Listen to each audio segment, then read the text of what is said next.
حضرت محمد مصطفیٰ صلی اللہ علیہ وسلم کے حضور ناز میں اپنی عقیدتوں، ارادتوں اور محبتوں کا خراج پیش کرنے کے بعد عزت و وقار کی مسندوں پہ جلوہ گر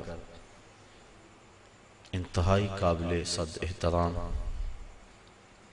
معزز محترم خواتین و حضرات، السلام علیکم ورحمۃ اللہ وبرکاتہ۔ آیت معراج تلاوت کرنے کا شرف حاصل کیا۔ اس آیت کا پہلا حصہ گزشتہ برس ایک درس قرآن میں آپ کے سامنے پیش کیا گیا اور معراج النبی کے حوالے سے ایک مفصل گفتگو آپ سماعت کر چکے ہیں۔ آیت کریمہ کے آخری حصے پہ آج کی اس نشست میں کچھ باتیں آپ کے گوش گزار کرنا ہے۔ اللہ تعالیٰ جل شانہ میری زبان پہ کلمۃ الحق جاری فرمائے، دین کا فہم، سمجھ، سوجھ بوجھ اور ادراک نصیب فرمائے۔ معراج النبی صلی اللہ علیہ وآلہ وسلم میرے اور آپ کے آقا و مولا صلی اللہ علیہ وآلہ وسلم کا دوسرا بڑا معجزہ ہے۔ اللہ تعالیٰ نے اپنے محبوب کو ان بلندیوں تک بلایا جہاں کسی کا پہنچنا تو بڑی دور کی بات ہے، کسی کا خیال اور وہم بھی نہیں پہنچ سکتا۔ خرد سے کہہ دو کہ سر جھکا لے، گمان سے گزرے گزرنے والے، یاں پڑے ہیں خود جہت کو لالے، کوئی کیا بتائے کدھر گئے تھے، سراغ عین و متا کہاں تھا، نشان کیف و الا کہاں تھا، نہ کوئی ساتھی نہ کوئی راہی، نہ سنگ منزل نہ مرحلے تھے، کمان امکان کے جھوٹے نکتوں تم اول و آخر کے پھیر میں ہو، محیط کی چال سے تو پوچھو کدھر کو آئے کدھر گئے تھے۔ مرغ عقل تھک کے گر پڑتا ہے، جن بلندیوں تک حضور پہنچے کسی کا خیال اور وہم بھی نہیں پہنچ سکتا۔ ابو الحسن رفاعی علیہ رحمہ کا وہ قول کئی مرتبہ پیش کر چکا ہوں۔ وہ فرماتے ہیں کہ میں نے روحانی طور پہ پرواز کی حتی ساعت تو فی الفوقانیات، یہاں تک کہ میں بہت اونچا چلا گیا، میری روح پرواز کرتی گئی، ایک عرش آیا اسے عبور کیا، دوسرا عرش آیا اسے عبور کیا، 7 لاکھ عرش عبور کر گیا۔ عرش ایک نہیں ہے، عرش کئی ہیں۔ عالم امکان اور عالم وجوب کے درمیان عرش عالم برزخ ہے۔ جب اللہ تعالیٰ دنیا پر کوئی تجلی ڈالنا چاہتا ہے تو پہلے عرش پہ ڈالتا ہے، اگر ڈائریکٹ آ جائے تو کوئی تاب نہ لا سکے۔ یہی بہتر ہے کہ وہ پردے میں روح پوش رہے، وہ اگر پردہ اٹھا دے تو کسے ہوش رہے۔ کئی عرش ہیں، کہتے ہیں میں 7 لاکھ عرش عبور کر گیا۔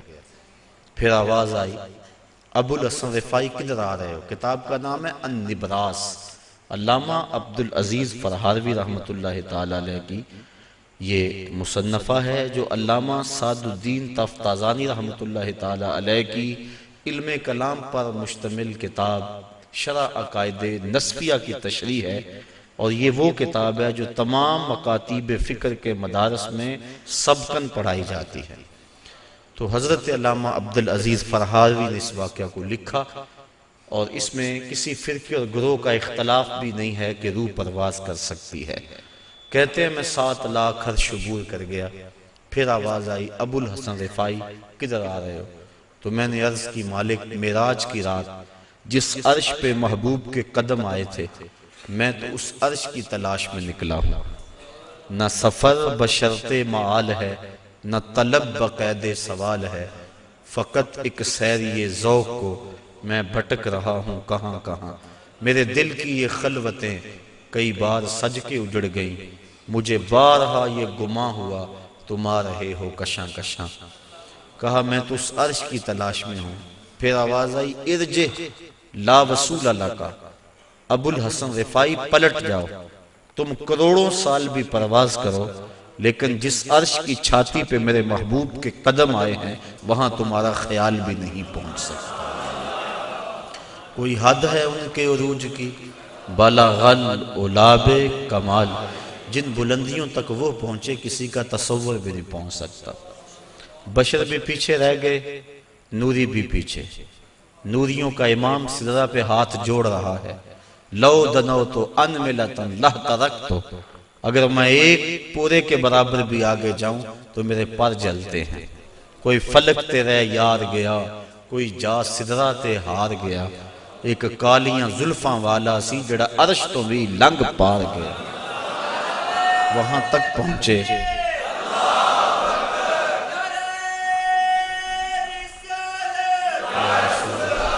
تو وہاں تک پہنچے جہاں کسی کا خیال، وہم، سوچ بھی نہیں پہنچ سکتے۔ کہا ابو الحسن تم کروڑوں سال بھی پرواز کرو لیکن جس عرش کی چھاتی پہ میرے محبوب کے قدم آئے وہاں تمہارا خیال بھی نہیں جا سکتا۔ جس نبی کے قدم اتنے اونچے ہیں اس نبی کا سر کتنا اونچا ہوگا۔ یہ تو دماغ خراب ہو جائے تو انسان تولنے بیٹھتا ہے نا۔ بلا سنار کے چھوٹے سے ترازو پہ منوں اور ٹنوں کا حساب تو نہیں ہوتا، رتی ماشا تولے کا حساب تو سنار کا ترازو دیتا ہے لیکن منوں ٹنوں کا حساب تو نہیں دیتا، ٹوٹ جائے گا ترازو۔ عقل کے ترازو پہ آپ مجھے تول لیں، میں آپ کو تول لوں، لیکن جو امام الانبیاء ہیں بلا ان کا بھی وزن کیا جا سکتا ہے۔ اللہ اکبر۔ حضرت صاحبزادہ سید فیض الحسن شاہ علیہ رحمہ فرمایا کرتے تھے تم نے حلیمہ کی بکریوں کے پیچھے پیچھے تو دیکھا، سدرہ پر جبریل کے آگے آگے کیوں نہیں دیکھا؟ تو جبریل بھی پیچھے، سارے پیچھے، جس کے قدم اتنے اونچے ہیں اس کا سر کتنا اونچا ہے۔ اللہ اکبر۔ تو میرے اور آپ کے آقا و مولا وہاں تک گئے جہاں کسی کا خیال بھی نہیں جا سکتا۔ یہ سفر اور یہ میری زبان سے سفر نکلا، اس کو قرآن نے ویسے سیر کہا ہے، سبحان الذی اسری بعبدہ۔ اس کو قرآن نے سفر نہیں کہا، سیر کہا۔ سفر معراج نہیں، سیر معراج۔ اور آپ جانتے ہیں کہ سفر اور سیر میں کتنا فرق ہے۔ آپ صبح سیر کرنے نکلتے ہیں تو 1 کلومیٹر کا فاصلہ 1 گھنٹے میں طے کرتے ہوں گے، راستے میں ہر منظر پہ رکتے ہوں گے، کہیں پھول کھلا ہے تو طبیعت وہیں مچل گئی، رک گئے، اس کی خوشبو سونگھتے گئے اور اس کی پتیوں کا نظارہ دیکھتے رہے۔ بندہ سیر کرے تو گھنٹے لگتے ہیں اور اگر آپ سفر کریں تو چند لمحوں میں طے کریں گے۔ یہ معراج میں اتنی جلدی گئے اور پلٹ بھی آئے، بستر بھی گرم تھا، زنجیر بھی ہل رہی تھی، پانی بھی بہہ رہا تھا اور ہو کے آ بھی گئے، اتنی تیز گئے اور آئے۔ قرآن نے اس کو سفر نہیں کہا، کہا یہ میرے نبی کی ابھی سیر ہے۔ تو میرے نبی کی سیر اتنی تیز ہے، سفر کتنا تیز ہوگا۔ اور میرا خیال ہے اسی پر اگر ہم غور کر لیں، ہم کہتے ہیں جب امتی مشکل میں نبی کو پکارتا ہے تو نبی مدد کو پہنچتے ہیں۔ کہا جاتا ہے کیسے اتنی جلدی آ جاتے ہیں؟ تو ظاہر ہے کہ جب کوئی دکھی پکارے پھر نبی سیر کرتا تو نہیں آتا، پھر تو سفر کرتا آتا ہے۔ اور جس کی سیر اتنی تیز ہے اس کا سفر کتنا تیز ہوگا۔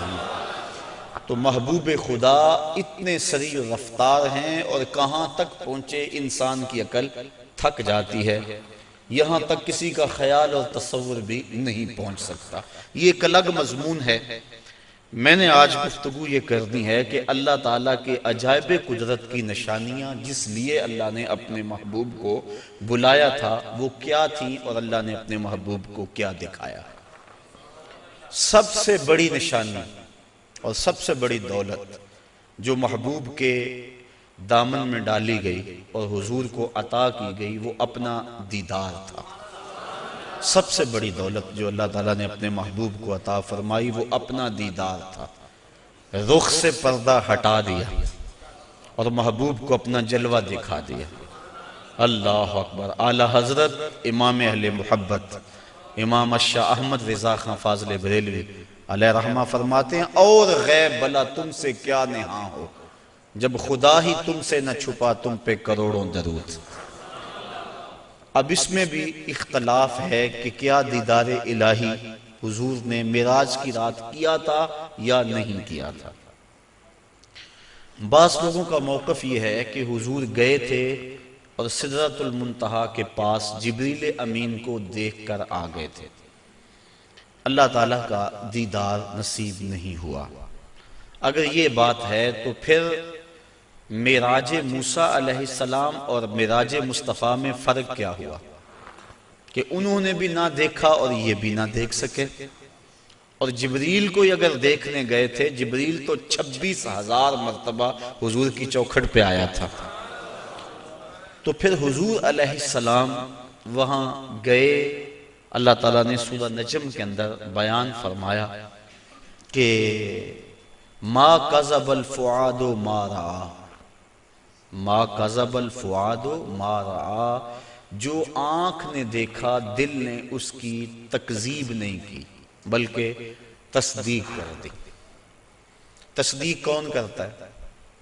ایک شخص اچانک یہاں نظر آئے اور میں گمان کروں کہ یہ فلاں شخص ہے، تو میں آپ سے پوچھوں جناب یہ وہی ہے؟ تو جس نے اسے دیکھا ہوگا، جو اسے پہچانتا ہوگا، وہی کہے گا نا جناب ہاں یہ وہی ہے۔ اور جس نے میری طرح پہلی مرتبہ دیکھا ہے وہ تصدیق تو نہیں کر سکتا۔ تصدیق تو وہ کرتا ہے جس نے پہلے دیکھا ہو۔ اب اللہ قرآن میں کہتا ہے ما کذب الفؤاد ما رأى، جو آنکھ نے دیکھا دل نے اس کی تائید کی۔ آنکھ نے دل سے پوچھا یہ وہی ہے؟ تو دل نے کہا ہاں وہی ہے جو درد بن کے رہتا تھا۔ تو معلوم ہوا کہ قلب مصطفیٰ پہلے دیکھ چکا تھا، آنکھ نے آج دیکھا تھا۔ تو جس کو دل نے دیکھا ہو جب آنکھ اسے دیکھ لے تو اسے معراج کہتے ہیں۔ تو باقی رہا بات دل کے دیکھنے کا، امام عبد الوہاب شعرانی علیہ رحمہ آپ فرماتے ہیں کہ حضور علیہ السلام کو 34 مرتبہ معراج ہوا ہے۔ 33 مرتبہ حضور کو قلبی اور روحانی معراج ہوا ہے اور 1 مرتبہ سر کی آنکھوں سے اپنے رب کو دیکھا ہے۔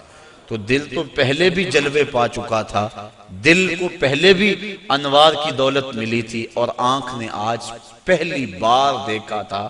تو جو دل میں ہو جب سامنے آ جائے تو اسے معراج کہتے ہیں۔ تو ما کذب الفؤاد ما رأى، آنکھ نے جو دیکھا پھر دل نے اس کی تائید کر دی، تصدیق کر دی، تردید نہیں کی۔ اس پر علماء کی ابحاث ہیں، گفتگو ہے۔ حضرت امام احمد بن حنبل سے کسی نے پوچھا کیا لیلۃ المعراج کو محبوب علیہ السلام نے اپنے رب کو دیکھا؟ آپ نے فرمایا رآہ رآہ رآہ حتی انقطع نفسہ، آپ نے فرمایا ہاں دیکھا ہاں دیکھا، اتنی بار یہ لفظ کہے کہ آپ کی سانس ٹوٹ گئی۔ کہا وہ گئے دیکھنے تھے اور دیکھ کر آئے تھے۔ اور اللہ تعالیٰ جل شانہ نے سورہ نجم کے اندر اس بات کو بڑی تفصیل کے ساتھ بیان فرما دیا کہ ارشاد فرمایا ما کذب الفؤاد ما رأى، جو آنکھ نے دیکھا دل نے اس کی تصدیق کی۔ افتمارونہ علی ما یری، تو کیا تم ان سے ان کے دیکھے ہوئے پر جھگڑتے ہو، تم بحث کرتے ہو ان کے دیکھے ہوئے پہ؟ آگے سنیے ذرا قرآن نے کیا کہا، وَلَقَدْ رَآهُ نَزْلَةً أُخْرَى، اچھا پھر سنو، اس نے 1 بار نہیں 2 بار دیکھا۔ تم ان کے دیکھے پہ جھگڑتے ہو کہ دیکھا کہ نہیں دیکھا؟ اَفَتُمَارُونَهُ، کیا تم ان سے بحث کرتے ہو؟ الا، اس بات پر، ما یرا، انہوں نے جو دیکھا۔ کہا وَلَقَدْ رَآهُ نَزْلَةً أُخْرَى، تو انہوں نے 2 مرتبہ دیکھا۔ اللہ اکبر۔ اور پھر آگے چل کے ارشاد فرمایا ما زاغ البصر وما طغى، اور ایسا دیکھا کہ آنکھ بھی نہیں جھپکی، آنکھ بھی نہیں جھپکی، نہ آنکھ جھپکی نہ حد سے بڑی۔ جب بندہ سورج کو دیکھتا ہے تو نظر چندھیا جاتی ہے اور دیکھ نہیں پاتا۔ حضرت موسیٰ علیہ السلام جلال خداوندی کی تاب نہ لا سکے، خرّ موسیٰ صاعقہ، قرآن نے کہا، زمین پہ بے ہوشی ہوئی اور تشریف لے آئے، اور جب سر اٹھایا اٹھے انی تبت الیک کے نغمے گانے لگے۔ لیکن یہاں کیا ہے؟ آنکھ بھی نہیں جھپکی اور آنکھ میں طغیانی اور سرکشی بھی نہیں آئی۔ یہ کون کہہ رہا ہے؟ مالک کہہ رہا ہے کہ ایسا دیکھا کہ آنکھ بھی نہیں جھپکتا، نہ حد سے بڑھتی ہے آنکھ اور نہ آنکھ چندھیاتی ہے۔ دنیا پہ ضابطہ یہ ہے کہ جب کسی منظر کو کوئی ناظر دیکھے تو ناظر منظر کی تعریف کرتا ہے۔ گرمیوں میں آپ شمالی علاقہ جات میں نکل جاتے ہیں، وادی کیلاش میں چلے جاتے ہیں، سواد کاغان، کتنی خوبصورت وادیاں اللہ نے پاکستان کو عطا فرمائی ہیں، وہاں آپ جاتے ہیں، جب واپس پلٹتے ہیں تو دوستوں کے سامنے منظر کشی کرتے ہیں کہ پہاڑوں سے اترتی ہوئی آبشاریں، گنگناتی ہوئی ندیاں اور درختوں کی وہ قطاریں پریوں کی صورت کے اندر پہاڑوں پہ موجود تھی، برف پوش وادیوں کا بھی تذکرہ کرتے ہیں، اٹکیلیاں کرتے ہوئے دریاؤں کے پانیوں کا تذکرہ کرتے ہیں۔ آپ پلٹ کے آ کے منظر نگاری کرتے ہیں کہ حد ہو گئی، کیسا حسن تھا۔ علامہ اقبال علیہ رحمہ جب ان علاقوں میں گئے، کشمیر کے علاقوں میں، تو انہوں نے آ کر کہا من خدا را آنجا دیدم بے حجاب، لوگوں میں اس کو وہاں بے حجاب دیکھ کر آیا۔ اللہ اکبر! تو وہ کیسا منظر ہے، بندہ دیکھتا ہے تو دیکھنے والا منظر نگاری کرتا ہے۔ لیکن دنیا کا ضابطہ یہاں یہی رہا ہے کہ ناظر منظر کی تعریف کرتا ہے، واہ واہ کیسا منظر تھا، نظر کہتی ہے واہ واہ کیسا منظر تھا۔ لیکن پہلی مرتبہ ایسا ہوا جب نگاہ مصطفیٰ نے جمال خدا کو دیکھا تو منظر پکار اٹھا، ما زاغ البصر وما طغی، واہ واہ کیسی آنکھ ہے، نہ بھٹکتی ہے نہ بہکتی ہے۔ اللہ اکبر! تو منظر نے پہلی مرتبہ نظر کی تعریف فرمائی۔ تو ایسا دیکھا کہ ایسا کسی نے نہیں دیکھا ہوگا جیسا مصطفیٰ نے دیکھا۔ اللہ تعالیٰ نے اپنے محبوب علیہ السلام کو فرمایا، یا محمد انت و انا و ما سوا ذالک خلقت لاجلک، محبوب ایک تو ہے ایک میں ہوں، اور اس کے علاوہ جو کچھ ہے میں نے تیرے لیے پیدا کیا۔ تو حضور علیہ السلام نے جواباً عرض کیا، اللہم انت و انا و ما سوا ذالک ترکتہ لاجلک، مالک ایک تو ہے ایک میں ہوں، اور اس کے علاوہ جو کچھ تو نے میرے لیے پیدا کیا سب کچھ تیرے لیے چھوڑ آیا ہوں۔ اللہ تعالیٰ نے اپنے محبوب کو بہت کچھ دیا، جھولیاں بھر دی، ہماری عقلیں احاطہ نہیں کر سکتی۔ امام حقی لکھتے ہیں 70,000 اسرار تھے، 70,000 رموز اور 70,000 حکایتیں، بہت کچھ عطا کرنے کے بعد فرمایا محبوب یہ تو میں نے تجھے اپنی مرضی سے دیا، اب تو بتا تیری چاہت کیا ہے۔ بیما اشرفک یا احمد صلی اللہ علیہ وسلم، اس کو امام غازی نے بھی لکھا، ملا جیون تفسیرات احمدیہ میں لکھتے ہیں، باقی لوگوں نے بھی اس کو لکھا، کہا بیما اشرفک یا احمد، اے محبوب بتا تجھے کیا عطا کروں، تیری اپنی چاہت اور ڈیمانڈ کیا ہے۔ اب ایک منٹ کے لیے میں آپ کو اختیار دے دوں، مجھے اختیار دیا جائے کہ مانگو کیا مانگنا ہے، تو ہمارے سوال سے ہماری ذہنی اپروچ کی خبر ہو جائے گی، کس کی سوچ کتنی بلند ہے، کیا مانگتا ہے۔ کسی کے سوال سے اس کے اندر کی کیفیت سمجھ میں آ جاتی ہے، کسی کی عظمت کا اندازہ کرنا ہو تو اس کے سوال سے اندازہ کیا جا سکتا ہے۔ اب اللہ نے اپنے محبوب کو اختیار دیا کہ محبوب مانگ کیا مانگتا ہے۔ اب دیکھیے حضور کا انتخاب کہ حضور نے کیا مانگا۔ جب کہا بیما اشرفک، تجھے کس چیز سے نوازوں، تو عرض کی بنسبتی الیک شرفنی بالعبودیہ، اے اللہ ساری زندگی میں نے کہا کہ تو میرا رب ہے، سجدوں میں، قیام میں، رکوع میں، بدر کی وادی میں پتھر کھانے کھائے اور میں نے کہا کہ تو میرا رب ہے، مطاف میں، حتیم میں، کعبۃ اللہ میں، سین حرم میں، ہر جگہ میں نے کہا کہ تو میرا رب ہے۔ آج تو بھی تو کہہ دے کہ تو میرا بندہ ہے، بنسبتی الیک شرفنی بالعبودیہ، آج تو مجھے بندہ کہہ کے پکار دے۔ تو اللہ تعالیٰ نے اپنے محبوب علیہ السلام کو معراج کے واقعہ میں جہاں بھی پکارا عبد کہہ کے، سبحان الذی اسری بعبدہ فاوحی الی عبدہ ما اوحی، اور پھر 50 نمازوں کا تحفہ دے کر حضور علیہ السلام کو روانہ کیا۔ تفصیلات بہت ساری ہیں، اختصار کے ساتھ اپنے مضمون کی طرف آ رہا ہوں۔ حضرت موسیٰ علیہ السلام چھٹے آسمان پہ ملے اور کہا کیا ملا، بتلایا کہ 50 نمازیں ملی ہیں اور جنابت پر 7 مرتبہ غسل کرنا ملا ہے، کسی کپڑے کو نجاست لگ جائے تو 7 بار اس کو دھونا اور اس سے وہ پاک ہو جائے گا، مجھے یہ ملا ہے۔ اللہ کی بارگاہ میں حاضر ہوا اور یہ تحائف لے کر پلٹا ہوں، تو حضرت موسیٰ علیہ السلام نے کہا کہ آپ کی امت اتنا بوجھ برداشت نہیں کر سکتی، چونکہ میں بنی اسرائیل کا تجربہ رکھتا ہوں، یہ 50 نمازیں نہیں پڑھیں گے، اللہ کی بارگاہ میں جائیں اور تخفیف کی درخواست کریں۔ حضور علیہ السلام حاضر ہوئے، تخفیف کی درخواست کی، 5 نمازیں معاف ہوئی، باقی 45 رہ گئی، اس طرح باقی معاملات میں بھی تخفیف ہوئی۔ پھر آئے، انہوں نے پھر کہا، پھر گئے، پھر آئے، حتیٰ کہ اللہ حاضر قیاس 5 نمازیں رہ گئیں۔ حضرت موسیٰ علیہ السلام نے عرض کی کہ حضور ایک مرتبہ اور جائیے۔ فرمایا مجھے اب اپنے رب سے حیا آتی، چونکہ عادت باری تعالیٰ یہ تھی کہ ہر بار 5 نمازیں معاف ہوتی تھی، اب رہ ہی 5 گئی تھی، اب جاتے تو اللہ یہ بھی رخصت دے دیتا، جو 50 سے 5 کر سکتا ہے وہ 5 میں بھی تخفیف فرما سکتا تھا، لیکن کہا اب مجھے اپنے رب سے حیا آتی ہے۔ اب اس پر 2-3 باتیں، ایک یہ کہ اللہ کے علم میں بلا نہیں تھا کہ بالآخر 5 نمازیں رہ جانی، پتا تھا نا اللہ کو بالآخر 5 رہ جانی، تو اللہ دیتا ہی 5، پہلے 50 دی، پھر گئے، پھر 5 معاف کی، پھر گئے، حتیٰ کہ 9 مرتبہ جانا ہوا اور پھر 5 رہ گئی۔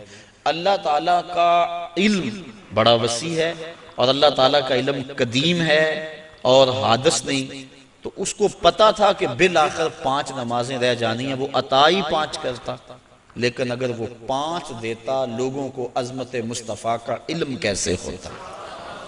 اللہ کے ہاں جو محبوب علیہ السلام کی محبوبیت ہے اس کا پتہ کیسے چلتا؟ اور دوسری بات، لا تبدیل لکلمات اللہ، اللہ کی باتیں تبدیل، اور یہاں بظاہر 9 مرتبہ تبدیلی آئی ہے، کتنی مرتبہ؟ تو اللہ تو فرماتے ہیں میری باتیں تبدیل نہیں ہوتی، یہاں 9 مرتبہ تبدیلی آئی، تو اللہ تعالیٰ نے دوسرا ضابطہ دے دیا، من جاء بالحسنۃ فلہ عشر امثالھا، جو ایک نیکی کرے 10 کا ثواب دوں گا۔ اللہ کی باتیں نہیں بدلتی، تم 5 پڑھو گے ثواب میں 50 کا ہی عطا فرماؤں گا۔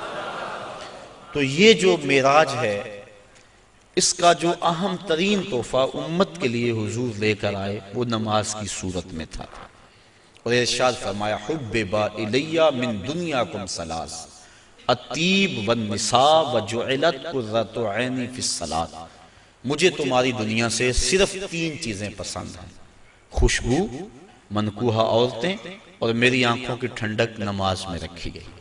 اور یہ بھی فرمایا الصلاۃ معراج المؤمنین، نماز مومنوں کا معراج ہے، اللہ اکبر۔ اور یہ بھی ارشاد فرمایا جس نے نماز قائم کی اس نے دین کو قائم کیا، جس نے نماز گرا دی اس نے دین گرا دیا۔ اور صحابہ فرماتے ہیں ہم مومن اور کافر کے درمیان فرق نماز سے کرتے تھے، جو نماز پڑھتا ہم سمجھتے مومن ہے تبھی تو پڑھتا، اور جو نماز نہ پڑھتا ہم سمجھتے کافر ہے تبھی نہیں پڑھتا۔ اور کل قیامت کے دن اللہ تعالیٰ سب کو ارشاد فرمائے گا کہ مجھے سجدہ کرو، آج کوئی کرتا ہے یا نہیں کرتا، کل تو چاہے گا، لیکن جو نماز نہیں پڑھتا ہوگا باوجود آرزو رکھنے کے اس کی کمر اکڑ جائے گی اور وہ اللہ کو سجدہ نہیں کر سکے گا۔ اور پھر جس صف میں دشمنان خدا کھڑے ہوں گے، فرعون، حامان، ابی بن خلف، بے نمازی کو صف میں کھڑا کر دیا جائے گا۔ ہم میں سے کیا کوئی گوارا کرتا ہے کہ فرعون کے کندھے سے کندھا جوڑ کے کھڑا ہو جائے، اور اس صف پر لعنتیں برس رہی ہوں گی جس صف میں یہ لوگ کھڑے ہوں گے؟ تو اگر ہم اس کو گوارا نہیں کرتے، اور کبھی بھی ایک مومن گوارا نہیں کرتا کہ دشمنان خدا کے ساتھ کھڑا ہو، تو پھر اگر ہم نماز نہیں پڑھتے تو ہمیں توبہ کر کے پچھلی بھی نمازیں پڑھنی چاہیے، قضا کرنی چاہیے، اور آئندہ ہمیں قصد کر لینا چاہیے کہ آج کے بعد نماز نہیں چھوڑیں گے۔ حضرت ابو ذر غفاری رضی اللہ تعالی عنہ کے ساتھ حضرت عثمان رضی اللہ تعالی عنہ تھے۔ ایک تو حضرت عثمان بن عفان ہیں، یہ اور صحابی ہیں، کہتے ہیں کہ ہم اکٹھے جا رہے تھے، راستے کے اندر ایک درخت آیا جس کی ایک شاخ لٹک رہی تھی جس کے اوپر زرد پتے تھے۔ حضرت ابو ذر نے ان کو پکڑ کے شاخ کو زور سے جنبش دی، جتنے بھی پتے تھے زرد وہ گر گئے اور شاخ اریاں ہو گئی۔ میں اس منظر کو دیکھ کے محظوظ ہوتا رہا۔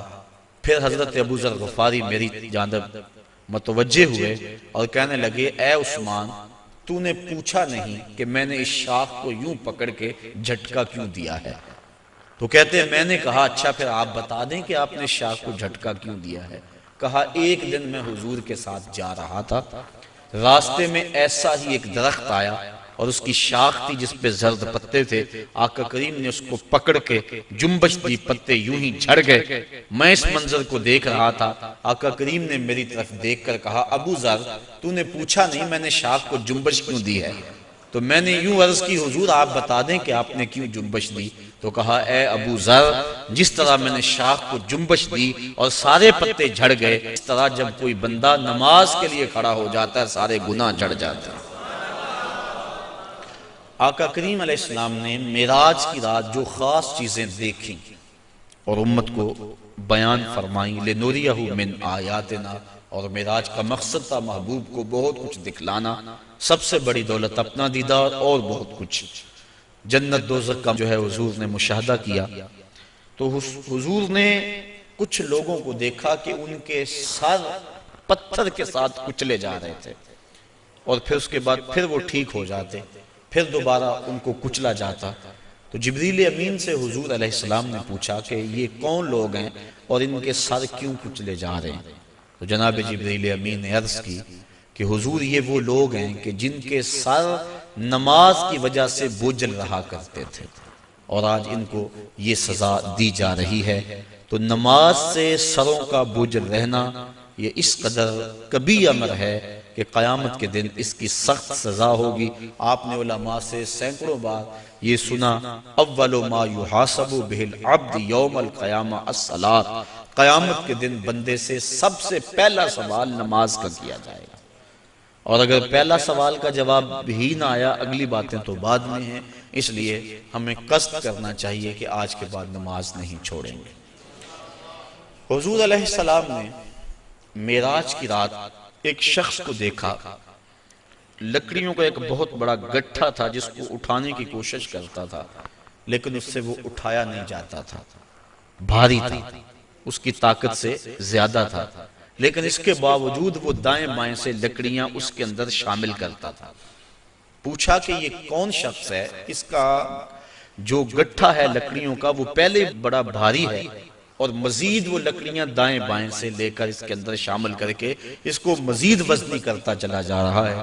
تو عرض کی کہ حضور یہ آپ کی امت کا وہ شخص ہے کہ جس کے پاس لوگوں کی کثرت کے ساتھ امانتیں موجود ہیں اور وہ ان کو ادا کرنے کی پوزیشن میں نہیں، لیکن اس کے باوجود اور امانتیں پکڑتا چلا جا رہا ہے، اور اس بات میں حدیث ہے کہ لوگ میرے پاس پیسے امانتیں جمع کروائیں۔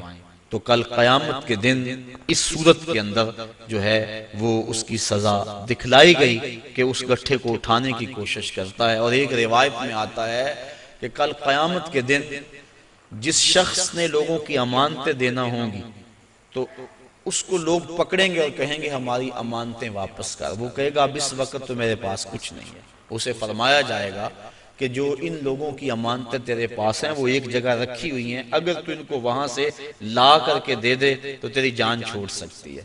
تو وہ کہے گا کہ کہاں ہیں؟ تو اس کو جہنم کے دروازے پہ لے جایا جائے گا اور پھر کہا جائے گا اس جہنم میں اتر، اس کے پیندے میں امانتیں رکھی ہیں اور وہ نکال کے ان لوگوں کو دے۔ اور حدیث کی روح سے جہنم کی جو گہرائی ہے وہ 70 سال لگتے ہیں اس کی تہہ تک پہنچنے میں۔ آقا کریم تشریف فرما تھے کہ ایک دھماکے کی آواز آئی، پوچھا صحابہ اس آواز کو سنا؟ عرض کی ہاں۔ فرمایا کہ یہ آواز کیسی ہے؟ اللہ و رسولہ عالم۔ عرض کی اللہ اس کا رسول جانتا ہے۔ فرمایا 70 سال قبل جہنم میں ایک پتھر پھینکا تھا، اب وہ پیندے پہ گرا ہے، یہ اس کے گرنے کی آواز ہے۔ تو 70 سال جاتے ہوئے لگتے ہیں اور 70 سال آتے ہوئے لگتے ہیں۔ بعض لوگ کہہ دیتے ہیں یار اگر جہنم میں گئے بھی تو ایک جھٹکا لگے گا، اگر ایک جھٹکا بھی لگا تو 140 سال لگ جائیں گے۔ فما اصبرہم علی النار، لوگوں کا آگ پر کتنا بڑا حوصلہ ہے کہ وہ ایسی باتیں کر جاتے ہیں۔ اب اس کو 70 سال جہنم کے پیندے تک اترنے میں لگیں گے، وہاں واقعی امانتیں جو لوگوں کی اس نے پکڑی ہوئی ہوں گی وہ موجود ہوں گی، ان کو پکڑ کے پھر 70 سال تک اوپر آئے گا، اور جب وہ کنارے پہ آ کے باہر نکلنے لگے گا پھر پاؤں پھسل جائے گا۔ اور پھر 70 سال تک لڑکتا ہوا نیچے چلا جائے گا، پھر 70 سال بعد آئے گا اور جب اس کی دیوار کے آخر تک پہنچے گا لیکن پھر اس کا پاؤں پھسل جائے گا۔ لوگوں کی امانتیں ہڑپ کرنے والے کو قیامت کے دن یہ سزا دی جائے گی۔ میں اور آپ اتنا بوجھ اٹھائیں جتنا ہم اٹھا سکتے ہیں، اور ہمیں دیکھیں کہ ہم ہمارے ذمے جو ہے وہ کسی کا غصب کیا ہوا، کسی سے رشوت میں لیا ہوا، اور کسی کی مجبوری سے فائدہ حاصل کر کے اس سے مال لیا ہوا، اور دیوار رکھتے ہوئے ہم سائے کے 2 انچ دبائے ہوئے ہم سب کچھ دیکھ سکتے ہیں اور اپنے مستقبل کی منصوبہ بندی کر سکتے ہیں۔ حضور علیہ السلام آگے گئے تو آقا کریم نے دیکھا کہ کچھ عورتیں ہیں کہ جو چھاتیوں کے بل لٹکائی گئی۔ فرمایا کہ یہ کون سی خواتین ہیں؟ تو عرض کی کہ حضور آپ کی امت کی یہ وہ عورتیں ہیں جو زنا کیا کرتی تھیں اور آج ان کو یہ سزا دی جا رہی ہے۔ اس سے آگے بڑھے تو دیکھا کہ کچھ لوگوں کے سامنے خوشبودار اور چھوٹے چھوٹے ٹکڑے گوشت کے پڑے ہوئے ہیں لیکن وہ اس کو نہیں کھا رہے۔ آگے بدبودار اور متعفن کھانا پڑا ہوا ہے، گوشت پڑا ہوا ہے، وہ اس کو کھا رہے ہیں۔ پوچھا کہ یہ کون لوگ ہیں؟ تو جبریل نے عرض کی کہ آپ کی امت کے یہ وہ لوگ ہیں کہ جن کو حلال بیویاں میسر تھی لیکن اس کے باوجود وہ بازاری عورتوں سے اپنا منہ کالا کیا کرتے تھے، تو کل قیامت کے دن ان کو سخت سزا دی جائے گی۔ آگے بڑھے تو حضور علیہ السلام نے دیکھا کہ کچھ لوگ ہیں کہ جن کے پیٹ بہت بڑے ہیں اور ان کے اندر سانپ ہیں، تو وہ کھڑے ہوتے ہیں لیکن پیٹ کا بہت بڑا ہونا ان کو کھڑا نہیں ہونے دیتا، پھر گر جاتے ہیں۔ پوچھا کہ یہ کون لوگ ہیں؟ تو بتلایا گیا کہ یہ وہ لوگ ہیں جو سود کھایا کرتے تھے۔ سود کی حرمت قرآن مجید میں بڑی وضاحت کے ساتھ آئی اور فرمایا سود لینے والا، حضور نے ارشاد فرمایا سود دینے والا، سود کی رقم پہ گواہ بننے والا اور سود کی رقم کے معاملے کو لکھنے والا گناہ میں برابر کے شریک ہے۔ تو اس لیے ہمیں ان چیزوں سے بچنا چاہیے۔ ایک حدیث میں آیا، آقا کریم نے ارشاد فرمایا، حضرت علی المرتضیٰ سے روایت ہے، فرمایا 7 اشخاص ایسے ہیں جب تم انہیں قبر میں دفن کر کے آتے ہو تو ان کے رخ قبلے سے پھیر دیے جاتے ہیں، اور ساتھ فرمایا فَاذْهَبُوا وَانْبُشُوا قُبُورَهُمْ فَإِن لَّمْ تَجِدُوا هَٰكَذَا مَا قُلْتُ لَكُمْ فَهُوَ بَاطِلٌ۔ کہا جاؤ جا کے قبریں اکھیڑ کے دیکھ لو، اگر ایسا نہ پاؤ جیسا میں کہہ رہا ہوں تو آ کے کہہ دینا کہ غلط کہا تھا۔ عرض کی قیلا من ہم یا رسول اللہ صلی اللہ علیہ وسلم، عرض کی حضور یہ کون لوگ ہیں کہ جن کے رخ قبر میں قبلے سے پھیر دیے جاتے ہیں؟ تو حضور نے ارشاد فرمایا شارب الخمر و بائع البش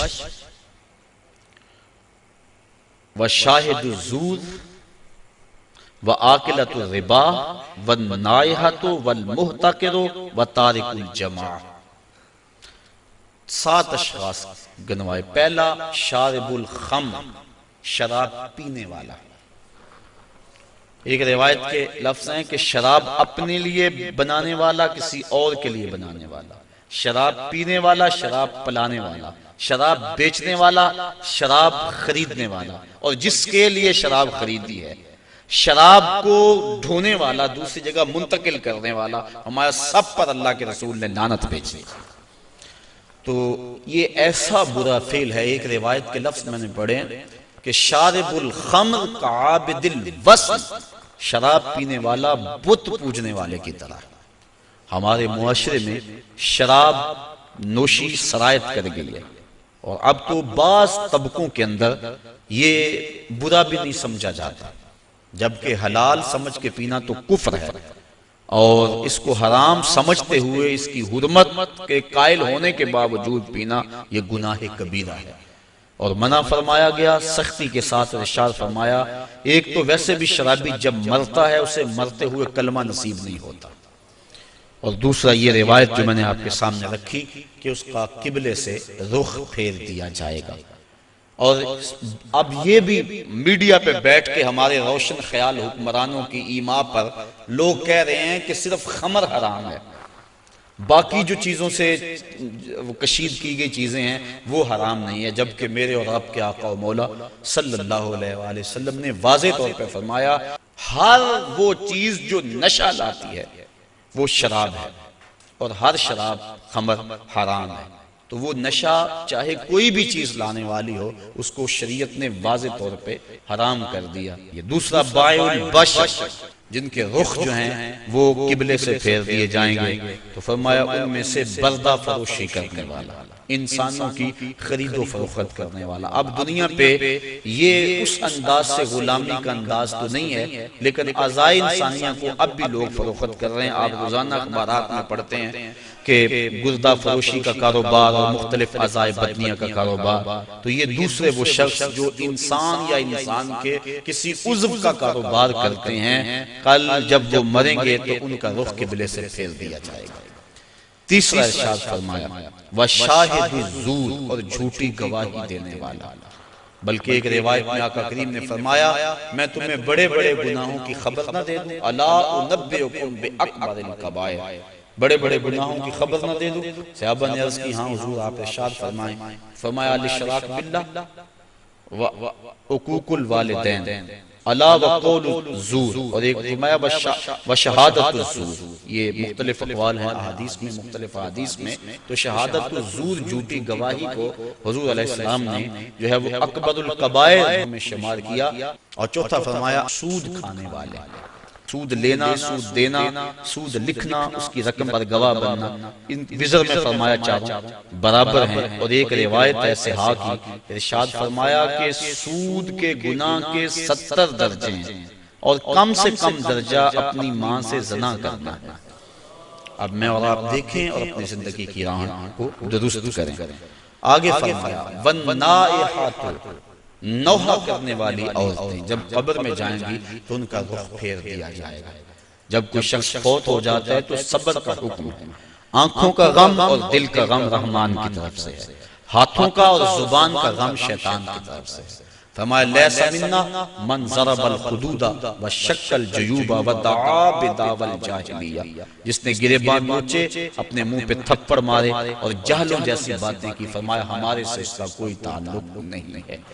تو دل غم زدہ ہو، آنکھوں سے روئیں، اس شریعت نے منع نہیں کیا، لیکن واویلا کرنا، کوئی کہہ رہا اللہ تجھے ترس نہ آیا، کوئی کچھ بول رہا ہے معاذ اللہ، یہ کفریہ کلمات ہیں۔ تو فرمایا نوحے کرنے والے کل جب مریں گے تو ارشاد فرمایا کہ وہ عورت جو نوحے کرتی ہے قبر سے اس کا رخ قبلے سے پھیر دیا جائے۔ والمحتکر، اور چھٹا شخص جو ذخیرہ اندوزی کرتا ہے۔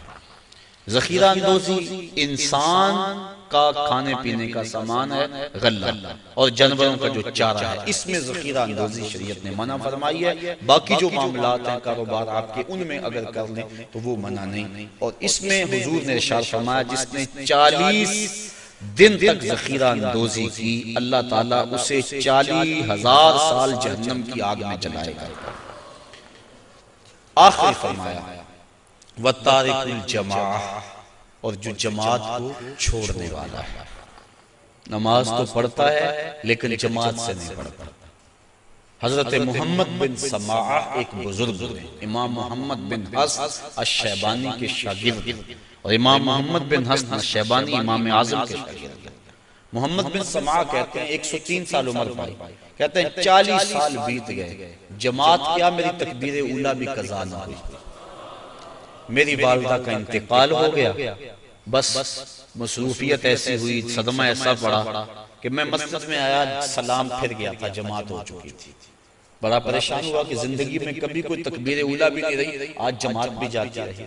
پھر میں نے سوچا ایک نماز جو جماعت سے پڑھی جائے، منفرد پڑھنے والی 25 نمازوں کے برابر ہے، ایک روایت میں 27 نمازوں کے برابر ہے، چلو میں اس نماز کو 25 بار پڑھ لیتا ہوں۔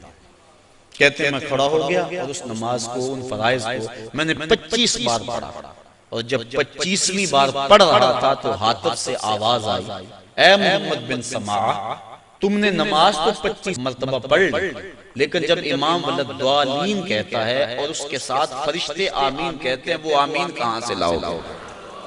تو کہتے ہیں میں پریشان ہوا کہ میں 25 چھوڑ کے 25,000 مرتبہ بھی پڑھوں لیکن جماعت کی فضیلت نہیں پا سکتا۔ تو فرمایا وَتَارِكُ الْجَمَاعَةِ، اور جماعت کو ترک کرنے والا۔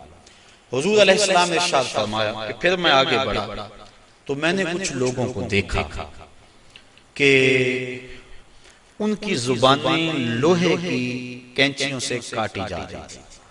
میں نے جبریل امین سے پوچھا کہ یہ لوگ کون ہیں کہ جن کی زبانیں لوہے کی کینچیوں سے کاٹی جا رہی ہیں؟ جبریل نے عرض کی کہ حضور یہ آپ کی امت کے وہ فتنہ پرور خطیب ہیں جو کہتے کچھ اور تھے کرتے کچھ اور تھے۔ ہاؤلائی خطباء الفتنہ، یہ فتنہ پرور خطیب ہیں جن کی زبان معاشرے میں آگ لگاتی تھی اور زمانے کو کچھ اور کہتے تھے، لیکن اپنا عمل اور اپنا کردار ان کا کچھ اور تھا۔